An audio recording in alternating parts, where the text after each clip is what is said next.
Chapter 14. And it came to pass in the days of Amraphel king of Shinar, Arioch king of Elazar, Kedorlaomer king of Elam, and Tidal king of nations, that these made war with Bera king of Sodom, and with Bersha king of Gomorrah, Shinab king of Admah, and Shemaba king of Zeboim, and the king of Bela, which is Zoar. All these were joined together in the vale of Siddim, which is the Salt Sea.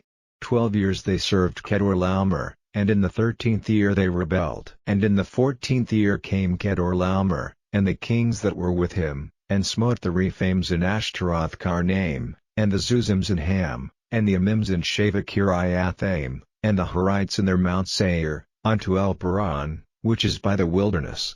And they returned, and came to En-Mishpat, which is Kadesh, and smote all the country of the Amalekites, and also the Amorites, that dwelt in Hazazon Tamar.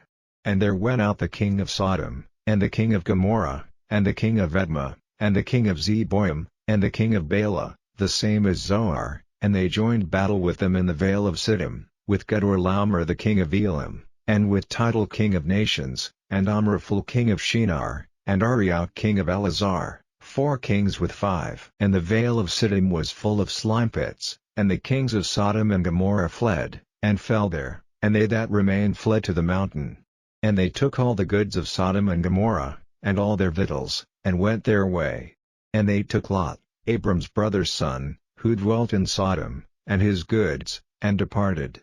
And there came one that had escaped, and told Abram the Hebrew, for he dwelt in the plain of Mamre the Amorite, brother of Eshcol, and brother of Aner, and these were confederate with Abram. And when Abram heard that his brother was taken captive, he armed his trained servants, born in his own house, 318, and pursued them unto Dan.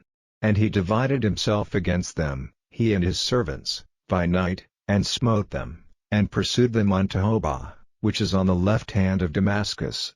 And he brought back all the goods, and also brought again his brother Lot, and his goods, and the women also, and the people. And the king of Sodom went out to meet him after his return from the slaughter of Kedorlaomer, and of the kings that were with him, at the valley of Shaveh, which is the king's dale. And Melchizedek king of Salem brought forth bread and wine, and he was the priest of the Most High God. And he blessed him, and said, Blessed be Abram of the Most High God, possessor of heaven and earth, and blessed be the Most High God, which hath delivered thine enemies into thy hand. And he gave him tithes of all. And the king of Sodom said unto Abram, Give me the persons, and take the goods to thyself. And Abram said to the king of Sodom, I have lifted up mine hand unto the Lord, the Most High God, the possessor of heaven and earth, that I will not take from a thread even to a shoe latchet, and that I will not take anything that is thine, lest thou shouldest say, I have made Abram rich, save only that which the young men have eaten, and the portion of the men which went with me, Aner, Eshcol, and Mamre, let them take their portion.